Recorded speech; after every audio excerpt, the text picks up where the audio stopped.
Ito ang DWDD 1134 kHz AM. Balita, impormasyon at musika. Ito ang DWDD AFP Radio. Boses ng Kawal Pilipino. Kayo ay nakatutok sa DWDD AFP Radio. Kami po ay kasapi ng KBP. Kapisanan ng mga broadcaster ng Pilipinas. The West Philippine Sea is a sanctuary of life, an irreplaceable part of our natural heritage, and a testament to the richness of our seas. Here, within the Coral Triangle, lies one of the world's most biodiverse ecosystems. Over 500 coral species thrive here, creating habitats for countless fish and marine creatures. These reefs not only support diverse life, but also protect our coastlands and sustain our people. Our seas are home to prized fish like tuna and sardines, supporting local communities and feeding nations. This wealth in our waters reaches beyond our shores, making its protection a shared responsibility. The seagrass beds and mangrove forests here serve as nurseries for marine life and are crucial in our fight against climate change, capturing carbon and nurturing life.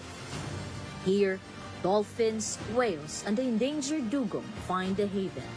Preserving these waters protect not only our biodiversity, but also our legacy of unique marine life.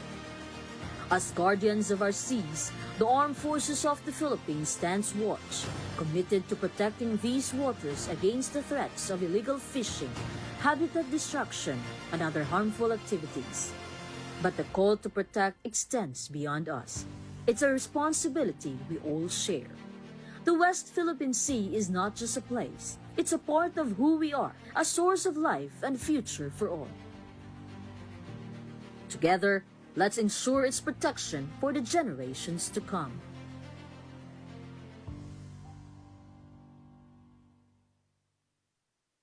Ding dong! Uy, may safety tips for you. Pwedeng para sa lindol, pero pwede rin pang love life mo. Number 1, iwasan maglagay ng mga babasagin sa mataas na lugar para iwas ma-fall kapag may malakas na lindol. Number 2, make sure na alam ng lahat ang emergency exit para makalabas agad pag ayaw mo na. Kapag tapos na ang lindol. And number 3, speaking of exit, dapat may label. Mahirap kasi kapag walang label. Ang fire exit, fire extinguisher at iba pang emergency equipment. Simple tips para ligtas ang puso at sarili sa panahon ng sakuna. #panatag ang may alam. Maging panatag Pilipinas. Mga katropa, para lagi kang updated sa inyong sandatahang lakas ng Pilipinas, siguraduhin naka-like at follow ka sa AFP Radio DWDD Facebook page at nakatune in sa 1134 kHz AFP DWDD. Panoorin ang weekly documentary program ng AFP Radio na Ang Inyong Kawal, Sabado alas 8 ng gabi. Simulcast po ito sa inyong Kawal Facebook at YouTube channel. And keep up the good work sa team. Ayan, Media and Civil Affairs Group, CRS-AFP, maraming salamat po sa inyo.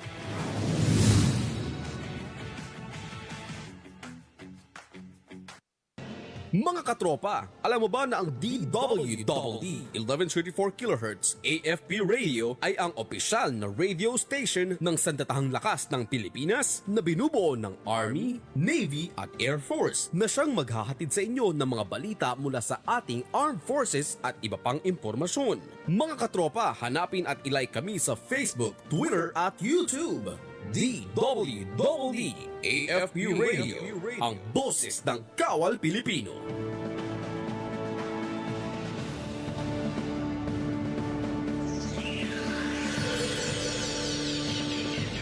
At isang mapagpalang araw po Luzon, Visayas at Mindanao at sa lahat ng ating mga katropa. Ngayon po ay araw ng Martes, 5 sa buwan ng Agosto, taong kasalukuyan. Tayo po muli ay magkakasama-sama sa ating programang Pulis at Komunidad dito sa DWDD AFP Radio, ang boses ng Kawal Pilipino. Ako po ang inyong tagapag-ugnay ngayong hapon na ito, si Police Senior Master Sergeant Jurico Habonete. At ako naman si Police Lieutenant Colonel Luis E. Gisik mula sa Community Affairs and Development Division ng PICAG. At ito po ang programang Pulis at Komunidad. At sa ngalan po ng pamunuan ng Philippine National Police sa pangunguna ni Chief PNP Police General Nicolas Torre III at sa pamumuno ni Pangulong Ferdinand Bongbong Marcos Jr., kami ay maglilingkod sa bawat Pilipino at magbibigay ng tamang impormasyon dahil dito sa Bagong Pilipinas, ang gusto ng pulis, ligtas ka. At para sa mga nais dumulog sa inyong pambansang pulisya na mga reklamo at sumbong, bukas ang aming tanggapan upang kayo ay matulungan. Maaari kayong tumawag sa 911 o mag-text sa isumbong hotline na naka-flash sa inyong mga screen. O di kaya ay pumunta sa pinakamalapit na himpilan ng pulisya sa inyong mga lugar. Tama ka dyan, sir. At kung meron naman po kayong sumbong o reklamo tungkol sa ilang pasaway at abusadong pulis, maaari kayong kumontak sa Integrity Monitoring and Enforcement Group o PNP-IMEG sa mga numerong makikita nyo po sa inyong mga screen. At samantala, tayo po muna ay nagpapasalamat sa lahat ng bumubuo ng DWDD Katropa Radio sa pangunguna ng ating station manager na si Colonel Francel Margaret Padilla, Philippine Army. At yan mga katropa, maraming salamat po. At ngayon po mga katropa, kung naninibago kayo, may kasama po ako isang matikas na Police Lieutenant Colonel, wala iba si soon to be Police Colonel Luis Gisik. Sir, welcome po sa programa natin. Magandang hapon po sa inyo lahat. At siya po yung makakasama natin bilang co-host ngayong araw na ito. Ayan sir, nakakatuwa po at makakasama namin kayo ngayong oras na ito sir. Salamat. At syempre mamaya sir, mamaya natin papakilala yung ating bisita mula sa QCPD. Mainit-init pa yan ha. At ngayon pa lang magpapasalamat na tayo dahil pinaunlakan tayo sa araw na ito. At mamaya ibibida natin yung kanilang mga accomplishments dito sa ating programa ng pulis at komunidad. At samantala sir, Tanggap muna tayo ng mga balita mula sa ating mga PNP correspondent na nakabase mula sa iba't ibang panig ng bansa. at yan para po sa unang balita, mahigit 4 na milyong pisong halaga ng shabu ang nasabat ng mga otoridad sa isang anti-illegal drugs operation sa Consolacion, Cebu. Ang matagumpay na operasyon ay bahagi ng patuloy na kampanya ng pulisya laban sa illegal na droga sa rehiyon. Patrol Woman Judith Nicanor sa report. Sa kulungan ang bagsak ng high-value individual na suspect matapos mahulihan ng higit 4 na milyong halaga ng hinihinalang shabu sa isinagawang bypass operation ng kapulisan ng Konsolasyon sa Sitio Lawis, Barangay Hugan, Konsolasyon, Cebu nito lamang nakaraan. Ayon kay Police Lieutenant Colonel Yunel B. Avergonzado, Acting Chief of Police ng Konsolasyon Municipal Police Station, bandang alas 3 ng hapon nang maaresto ng kapulisan ang high-value individual na suspect na si alias Pangloy, 43 anyos na residente ng Barangay Hubay, Liloan, Cebu. Nakumpiska mula sa suspect ang 26 na pakete ng hinihinalang shabu na may timbang na 600 gramo at standard drug price na 4,080,000 pesos, bypass money at sling bag. Samantala, kasalukuyang nasa kustudiya ng Konsolasyon MPS ang suspect at mahaharap sa kasong paglabag sa Section 5 at 11, Article 2 ng Republic Act 9165 o Comprehensive Dangerous Drugs Act of 2002. First and foremost, I would like to thank the community for their invaluable support that led to the successful arrest of one of drug personalities in our AOR. Your cooperation is the key in our continued fight against illegal drugs. To those who are still involved in illegal drug trade, stop your illegal activities now before the law catches up with you. Together, we build a safer and drug-free community. Thank you. Ang matagumpay na operasyon ay bunga ng pinagsanib puwersa ng Konsolasyon MPS, PIUC-PPO, PNP-DEG SOU-7 at PIDEA ROA-7. Ang kapulisan ay patuloy sa pagsusulong ng mga programa ng pamahalaan upang matuldukan ang problema sa iligal na droga at magkaroon ng maunlad na bansa tungo sa isang bagong Pilipinas. Naharap sa patong-patong na kaso ang tinaguriang top 1 most wanted person municipal level matapos hainan ng warrant of arrest sa Barangay Sakpil, Corner Apayao. Ang kabuuan ng report mula kay Patrol Woman Jesly Sabado. Arestado ng kapulisan ng Apayao ang top 1 most wanted person, municipal level, dahil sa kasong qualified rape, acts of lasciviousness at sexual assault sa isinagawang operasyon kamakailan sa Barangay Sakpil, Conner, Apayao. Naging matagumpay ang operasyon sa pangunguna ng 2nd Apayao Provincial Mobile Force Company, katuwang ang Conner Municipal Police Station, Regional Intelligence Unit 14, Regional Mobile Force Battalion 15, 5th Maneuver Company, Apayao Provincial Intelligence Unit at Apayao Provincial Investigation and Detective Management Unit. Naaresto ang suspect sa bisa ng warrant of arrest na inisyu ng presiding judge ng Regional Trial Court Branch 26 sa Luna, Apayao, kaugnay ng nasabing mga kaso na walang inirekomendang piyansa. Kasalukuyang nasa kustodiya ng Conner MPS ang suspect para sa kaukulang dokumentasyon bago i-turn over sa kinaukulang korte. Maraming salamat, Patrolwoman Sabado. Samantala, nasabat ng mga tauhan ng Dato Udin Sinsuat Municipal Police Station ang mahigit sa 1 milyong pisong halaga ng puslit na sigarilyo mula sa 2 sospek matapos maharang sa isang checkpoint sa lugar. Ang buong detalye ng report, ibalita mo, Patrolwoman Maricris Algabre. Nasabat ng mga operatiba ng Dato Udin Sinsuat Municipal Police Station ang 1.3 milyong piso halaga ng puslit na sigarilyo habang arestado naman ang 2 individual sa sinagawang checkpoint operation sa bahagi ng poblasyon Dalikan, Dato Udin Sinsuat, Maguindanao del Norte nito lamang ika-31 ng Hulyo taong kasalukuyan. Ayon kay Police Lieutenant Colonel Ismail Madin, hepe ng Dato Udin Sinsuat Municipal Police Station, 2 sospek ang sakay ng minivan na naharang sa checkpoint. Kinilala ang mga ito sa mga alias na Rods, 38 anyos mula Zamboanga City at alias Rico, 29 anyos mula Santa Cruz, Davao del Sur.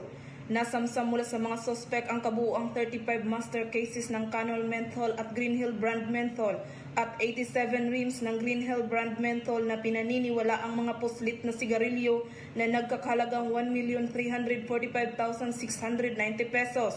Ang mga nakumpiskang kontrabando ay isusumiti sa Bureau of Customs para sa kaukulang disposisyon habang inihahanda na ang mga kasong isasampa laban sa mga sospek.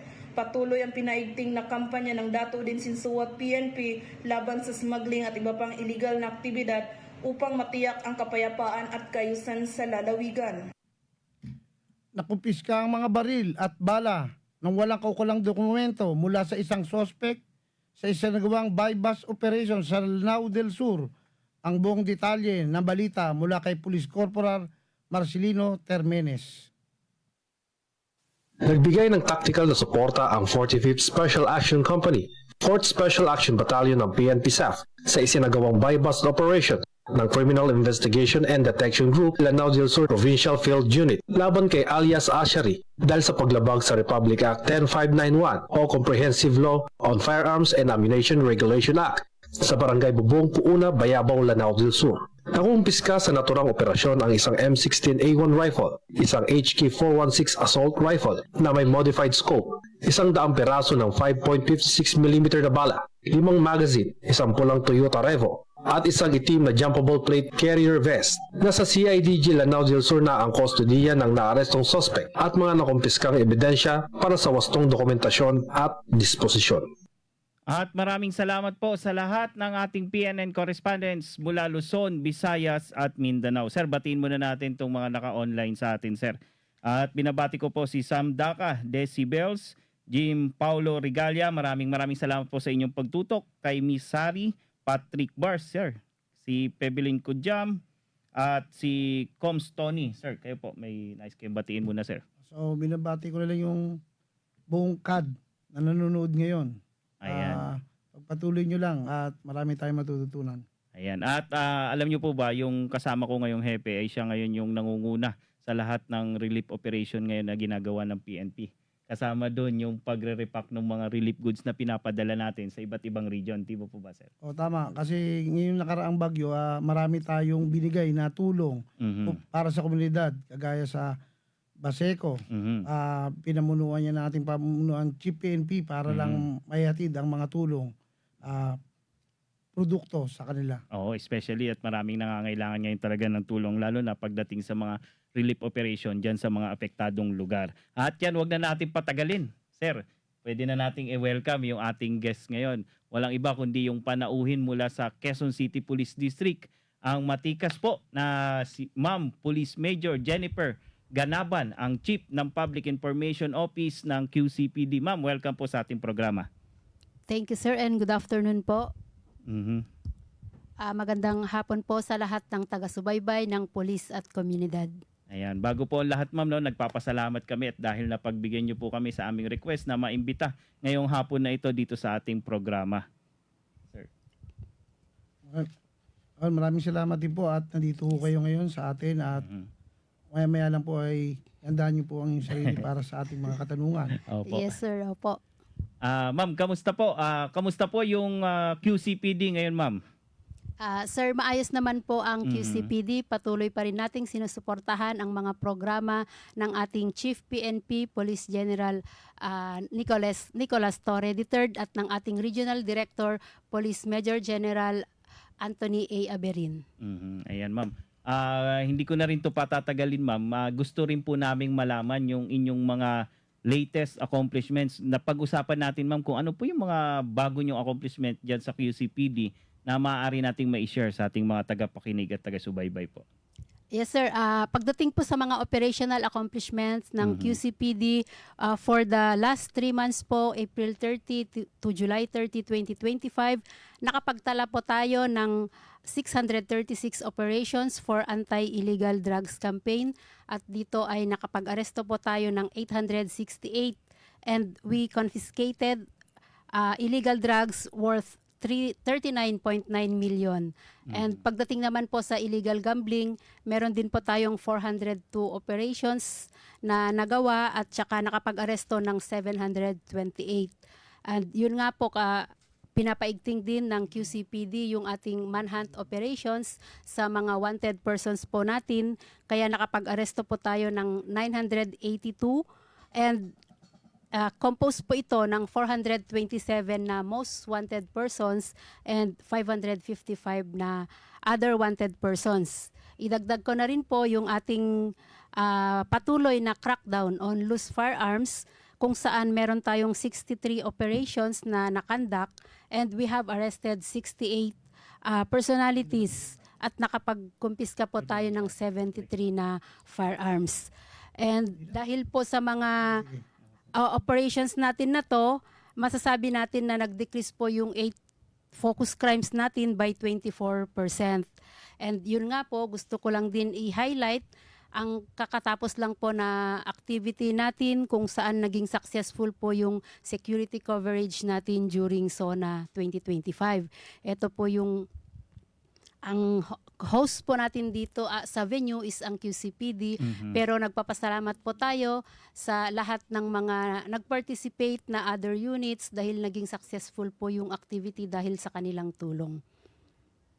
Ayun, napakadaming accomplishments ng QCPD. Akalain mo naman, pati pagdating dun sa mga wanted person. Ma'am, kamusta po yung disposition ng mga, anong tawag dito, itong mga wanted person natin?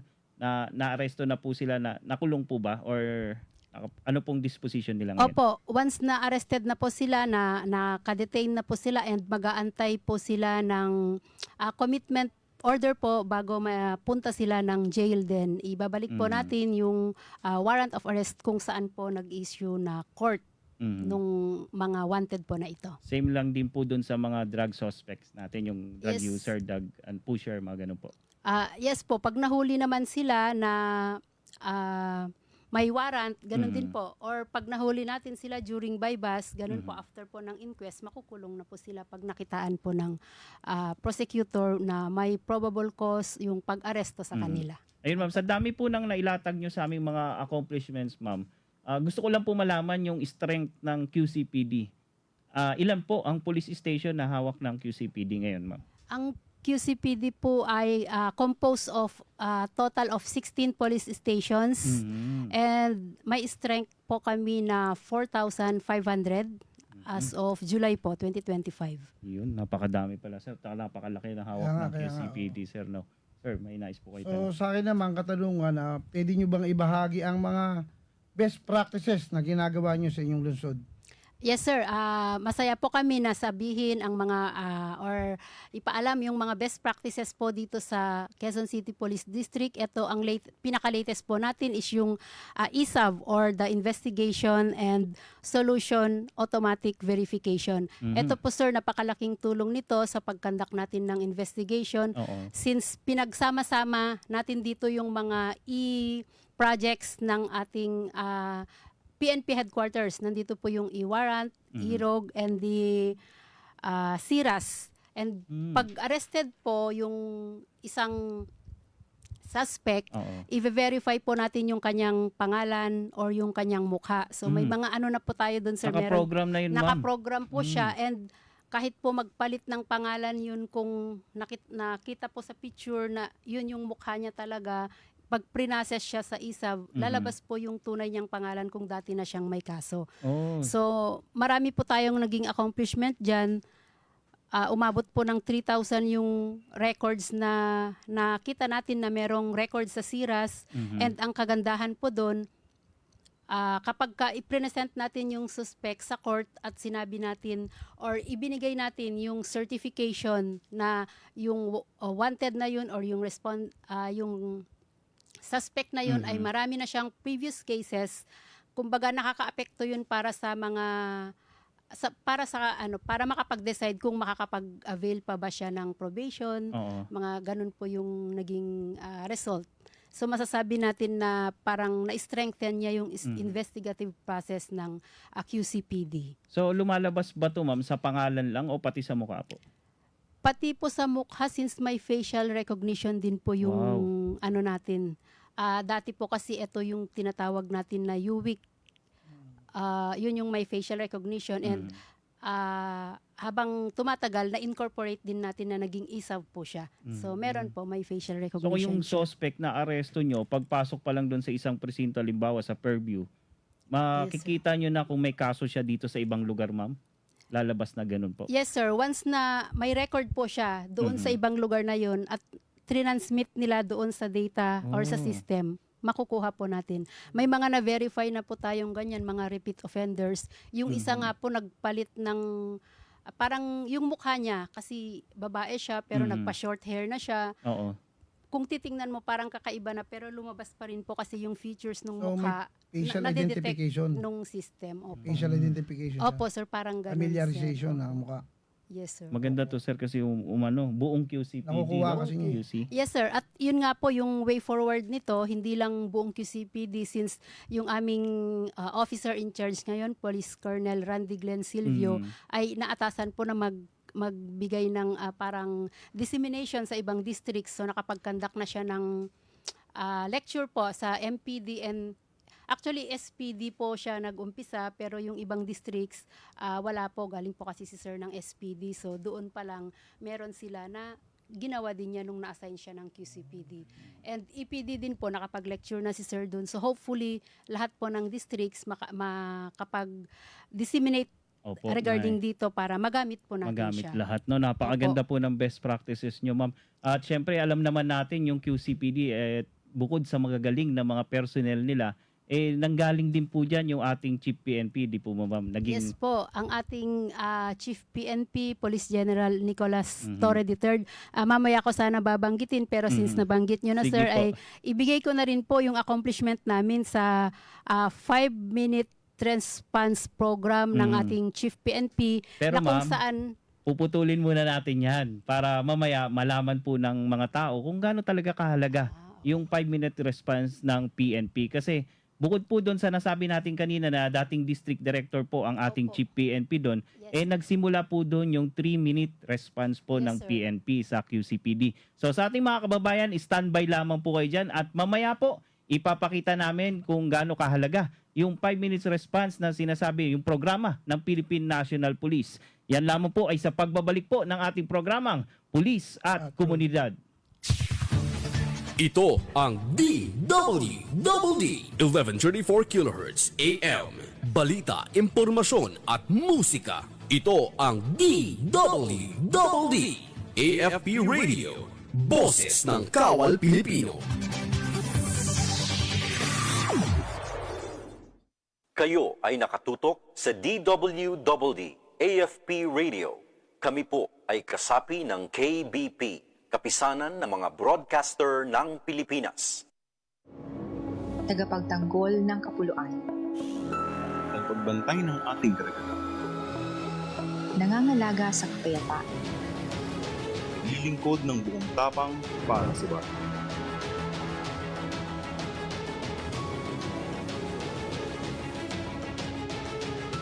Namumuno ng may dangal at katwiran. Para sa masagan. At mapayapang pamayanan. Sa dagat man, Lupa.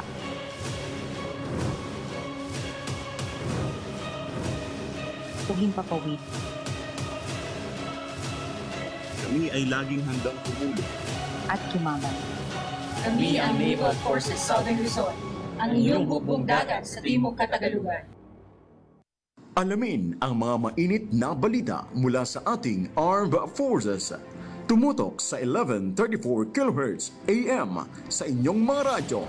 At manood online. I-like at i-share ang AFP Radio DWDD Facebook page. Ito ang DWDD Armed Forces Radio, ang boses ng Kawal Pilipino.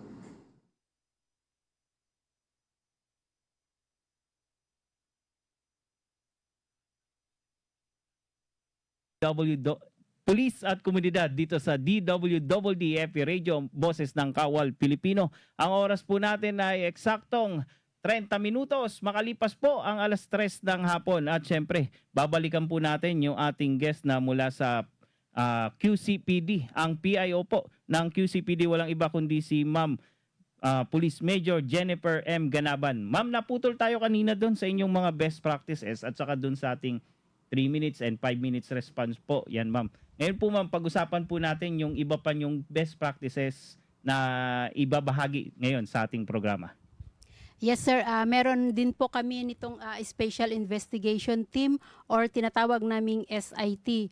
Ito po yung kinocompose ng ating mga station commanders pagka nagkaroon po ng incident. So pagka sa level lang po nila, sila lang ang nagkakandak ng conference. But pagka mga high-profile incidents po, kasama na po yung buong district and ginagawa po namin yung SIT conference every Friday po.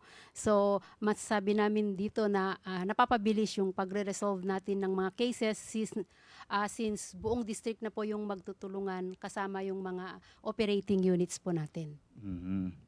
And idagdag ko din po, sir, itong QCPD Warrant Day, kung saan every Friday din po naatasan ang ating mga stations na mag-conduct ng isang araw na manhunt operations para dun sa mga wanted. Kaya yun nga po ang accomplishment natin for arrest ng mga wanted persons. Medyo tumataas siya dahil dito sa best practice natin na to na Warrant Day every Friday. So sa akin naman siguro ang aking katanungan, meron mo ba tayong programa para mapalakas ang moralidad ng ating mga personnel sa QCPD? Yes, sir. Meron naman po, sir. May mga activities, may mga programa tayo katulad po, sir, nung ating Damayan. Meron, sir, tayong Damayan program para sa moral and welfare ng ating mga personnel. Yan po yung nagbibigay tayo ng financial support para dun sa mga personnel natin. And during sa mga KIA po or WIA, and kasama na rin po dyan yung ating mga personnel na nagre-retire. So parang sa Salamat Kapatid, may mga financial parang monetary na binibigay sa kanila galing po dito sa Damayan na to. So, ginagawa natin yung Damayan, ibig sabihin po nito, sir, meron kaming monthly na parang contribution and kung sino po yung personnel na nangangailangan, ayun, nabibigyan po siya. Ayan, maganda yung ginagawa nyo, ma'am, no? Napapangalagaan nyo po yung moral and welfare ng mga tao. Saka, tawag doon, yung mas lalong nabuboost sila, ma'am, na magtrabaho ng maigi dahil alam nila na inaalagaan sila ng mga superior at nung kanilang division, ma'am. Diba? Opo, may support ang command group, kumbaga, kaya medyo inspired, kumbaga, ang mga personnel natin dahil alam nilang hindi sila nag-iisa pag sa oras ng kagipitan. Ma'am, may mga programa pa po kayo o programa po kayo na mga polisiyan, ma'am, na pinasimulan po ng QCPD? Yes po, ang programa po natin na to, na dati na po ang nagsimula at saka ipinagpapatuloy natin ngayon, ito yung 3-minute response time natin na kagaya nga ng nabanggit kanina na pinasimulan po ito ng ating Chief PNP. So during that time na ang District Director po ng QCPD ay si Police General Nicolas Torre III, na-implement na po niya itong 3-minute response time na ito. So kapag ka po binansagan po namin ito as quick response, quick solution. So pagtatawag po ang mga Q-citizens kapag may emergency, meron po tayong QC Helpline 122 and sa loob lang po ng 3 minuto, nakakapag-responde po yung ating kapulisan. So, malinaw pa kanyang pagkakasabi. Alam naman din natin na ang Police Community Relations activity ay napakahalaga. Nag-uugnayan sa ating komunidad. Meron ba tayo mga programa, good deeds na ginagawa ng ating mga personnel? Yes sir, may mga good deeds po tayong nagawa sir at ang recent po dito sir is yung pulis na kumadrona pa. Ito sir yung isang pagkakataon na merong isang ginang na bigla pong napaanak doon sa kalsada. Nagkataon po na may mga personnel po tayo na nagpa-patrolling, kaya kaagad-agad po nilang narespondehan at naisugod sa ospital itong ginang at malusog po niyang naipanganak isang malusog na baby. Wow, galing. Saan po ito nangyari, ma'am? Opo, sa Laloma po, Laloma Police Station. Sakop po ng Laloma, nangyari ito sa Balintawak. Biruin mo, napakaganda talaga sir pag maraming pulis na nakikita talaga at yung alam nila, ramdam nila na nandun lang yung PNP sa paligid, di ba sir? Madaling makaka-action. Opo. Ma'am, anong pinangalan dun sa bata? Baka ayun pangalan sir, yung nung rumisponde. Ayun sir ang aalamin po natin kasi parang normal delivery kasi yung bata kaya nakalabas din po siya kaagad diba? ng ospital. Opo, nakauwi na siya ng alamin natin kung bahay. kung pinangalan din dun kay sir na rumisponde. Opo. Diba? At least Yes, nakakatuwa yun kasi paglaki ng bata, alam niyan, pulis yung tumulong. Yung nagpaanak sa kanya. Diba? Opo. Ma'am, ito, may isang tanong lang po. Bakit mahalaga po yung pakikitungo ng mga pulis ng mga taga-QC? Yes sir, napakahalaga po na maayos ang pakikitungo ng mga pulis sa mga taga-QC dahil ito yung pundasyon ng tiwala ng mga tao para maging matatag ang samahan ng pulisya at komunidad. So, kailangan maging maayos kasi napakalaking tulong ang binibigay sa atin ng ating mga mamamayan. Magiging bukas sila sa pagtulong sa atin at ito yung nagiging susi para maging successful ang ating mga operations. Wow. Yun. At syempre ma'am, sir, Bukod doon, nais po rin nating alamin kung ano po yung mga programa naman natin para sa mga kabataan at kababaihan ng inyong lungsod. Yes sir, may mga programa pa tayo, naka-align po ito sa LGU programs. Meron dyan yung gender equality, inclusivity at empowerment.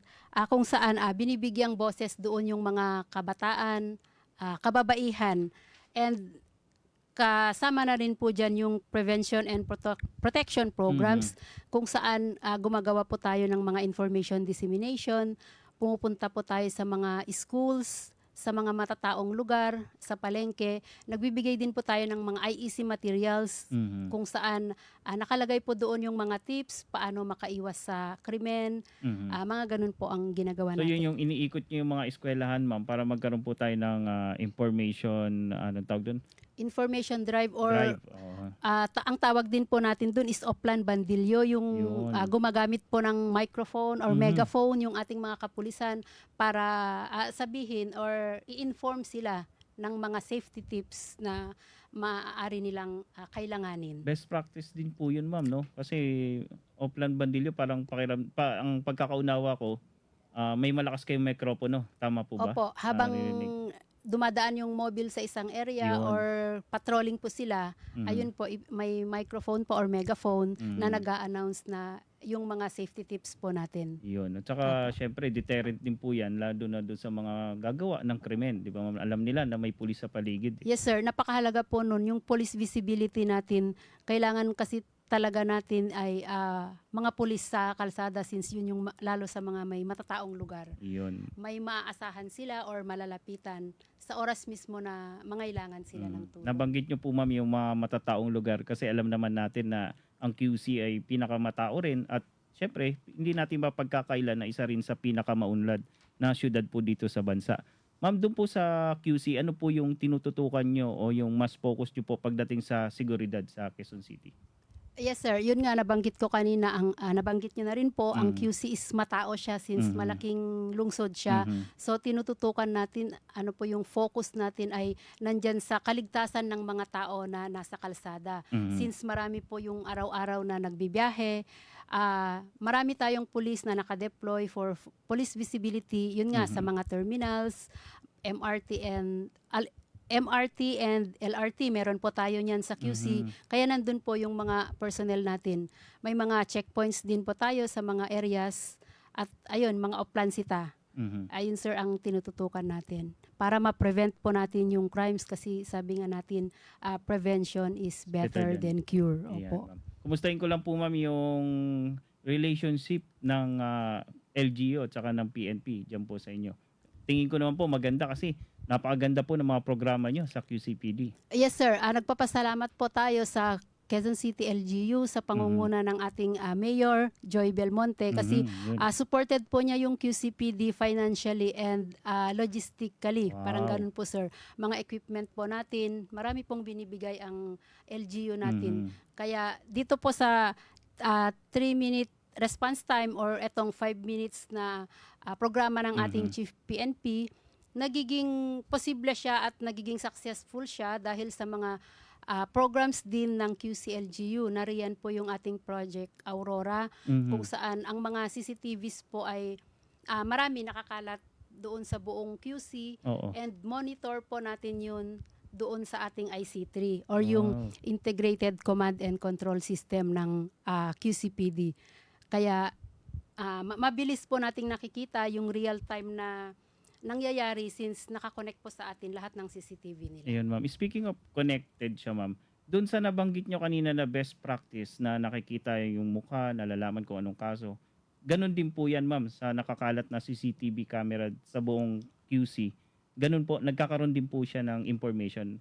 Yes sir, na-view din natin kung pasyal na po kayo sa IC3 at makikita nyo po doon na nakalagay doon yung mga areas kung saan may CCTV and labas lang po natin sa screen kung anong area yung gusto nating makita, kung nasaan yung ating police, lalong-lalo na po kung may suot siyang body-worn camera, makikita Oo. na po natin siya doon mismo sa IC3. So, hindi pala ako pwede pakalat-kalat sa QC, sir. Opo, nakikita po siya. Kung pumunta po kayo sa mga malls sa Quezon Magkakaalaman. City, ligtas po kayo kasi kitang-kita po kayo sa camera or sa CCTV. Ayan. So, napaka-high-tech po ng Quezon City Police District ngayon, ma'am, no? Speaking of high-tech naman, ma'am, paano naman po yung mga programa nyo kaugnay po sa cybercrime or online scamming? Meron po kayong mga ganun, ma'am? Yes sir, active naman po yung ating cybercrime na naka-assign sa QC. Kahit gabi po meron silang mga duty doon at usually may mga hindi maiwasan na may marami pong cases ng online scamming. Opo. Parang online scam po and okay naman po sir kasi may mga gamit po sila para ma-detect natin kung kanino nang galing yung isang social media post. Maayos naman po sir. Ayan, no, maraming salamat, ma'am. Batiin ko lang muna tong ating mga nanonood, si Son Seguridad. Ayan, proud to be QCPD. Wow. Kay, eto, PRBU ng Palawan, watching from PRBU 4B. Kay Harvey, Sabordo, Quiabo, Baron. Shoutout po sa inyo. Kay Mark Ney Avenue, Nenyo Hey. At Jazz Utida. Sir, may nice po kayong batiin muna, sir. So, patingin ko muna ating command group na Yan. nanonood ngayon. Mhm. At ang ating, dati ko mga naging tao sa Maynila na nanonood din ngayon. Shoutout sa inyo. At sa lahat ng mga pulis na naka-duty dyan sa labas, alam naman natin na ginagampanan talaga nila yung tungkulin nila bilang isang pulis. At syempre sa lahat ng ating mga guests mula sa QCPD. Ma'am, meron po ba kayong nakalimutan mga programa na nais pang idagdag? Okay na po, sir. Salamat po. Puno-puno tayo na impormasyon mula sa QCPD. Ma'am, no, wag po kayo magsasawa sa amin na mag-guest po namin kayo dahil mahalaga po to na ipapakita natin yung mga programa, especially ng QCPD, from QCPD, na kung paano nakakatulong yung PNP sa pamumuhay ng mamamayan, ng mga Pilipino. At syempre, ma'am, ano po yung mantra ng ating Philippine National Police na wag nyo nang hanapin ang mga pulis sa inyong istasyon? Yes. Sapagkat kami nasa inyo ng mga telepono, dial 911 at darating kami sa loob ng 5 minuto. Tama po, di ba ma'am? Ganyan Yes po po. sa inyo. Ganon din po sa atin, naka-align din po ang natin, ang mantra natin sa mga mahal nating mga Q citizens. Wag niyo na po kaming hanapin sa aming mga presinto dahil na kami ay nasa inyo ng mga telepono. Dial emergency hotline 911 or QC helpline 122 at darating kami sa loob ng 5 minuto. Ma'am, yung QC 122 nyo hanggang ngayon active po yan? Yes sir, opo. Opo. Ang QC 122 is yun nga po yung 3-minute response natin. Yun. Opo. Opo. Tapos, Since naumpisahan na natin during time nga po ni Chief PNP, 3 minutes po talaga siya. Pero mag-a-adjust po yung kung 911 po yung gamit since ang po natin ay sa headquarters. pero po. connected lang Pero naman connected siya. lang naman po siya, Mas sir. madali at mas maganda yung matutugunan ng maayos yung pangangailangan ng ating mamamayan. Opo. Ma'am, napakabilis ng oras, no? At gusto ko na lang pong mahingi yung inyong mensahe sa mga personnel diyan sa QCPD. At syempre, sundan na rin po natin yung mensahe ng mga taga QC. Yes sir, sa ating mga personnel ng Quezon City Police District, isang mataas na pagpupugay at pasasalamat para sa inyong walang sawang serbisyo para sa Quezon City. Sa ilalim ng pamumuno ng ating officer in charge, Police Colonel Randy Glenn G. Silvio, sana patuloy nating isabuhay ang mga core values natin at sundin ang mga directives ng ating Chief PNP at Regional Director. Yun lang po. Ayan, ma'am, maraming salamat po, Police Major Ganaban po ng ang Chief ng Public Information Office ng QCPD, sir. So, maraming salamat, ma'am, sa pagpapaunlak ng aming imbitasyon dito sa DWDD AFP Radio upang maipabatid sa ating mga kababayan ang mga accomplishment ng QCPD. Ayan, syempre ma'am, batiin muna natin yung dalawa niyong kasama po na matitikas dito. Si Police Corporal, hindi ko na makita. Ayan, Police Judoko. Corporal Judoko Ayan. and Police Corporal Dayag. Dayag, yan. Sir, maraming salamat. Si Dayag, PNN correspondent to eh. Tama? Yes, sir. Opo, yan. Natatandaan ko yan si Sir Dayag eh. Sila po yung mga nag-training yata, sir, sa PICA-G. Opo, yan. Yung mga Kaya, ating PNN. Yun, sir. Pwede nating isa lang na sa susunod, sir. Ayan po. Huwag niyo pong kalimutan yung mga programa po ng Philippine National Police. Nandiyan po yung sumbong nyo. Action agad tuwing Monday to Friday mula 12:30 hanggang 2:30 ng hapon. At syempre, nandiyan rin po yung PNN, yung Police News Network. Meron po tayo dyan ng alas 11 ng umaga at meron din po na alas 3. At bukod po doon, meron pa po tayong mga programa na Police News Express. Yan yung mga maiinit na balita na inalabas agad ng Philippine National Police. At syempre nandyan din po yung Straight from Team PNP Facebook Live. Kasama na rin po ang Police at Your Service tuwing Sabado po yan, 7 to 8 p.m. At napapanood po sa UNTV stations. Sir, may nais ka po bang idagdag, sir? So ibayan ito, yung programa natin na to, upang lagi silang updated sa mga nangyayari sa ating kapulisan. Yung sir, yung mga activities nyo, sir, sa susunod na araw. So, yun nga, meron tayong mga activities na bibigyan, magkakaroon tayo ng mga relief operations. So, maaring sa Region 1 o sa Region 3. So, subaybayan nyo lang kung programa na to at upang malaman natin ang buong detalye. Ayan. At maraming salamat po sa lahat ng ating nanood ngayong hapong ito. Ako po si Police Senior Master Sergeant Jurico Habonete.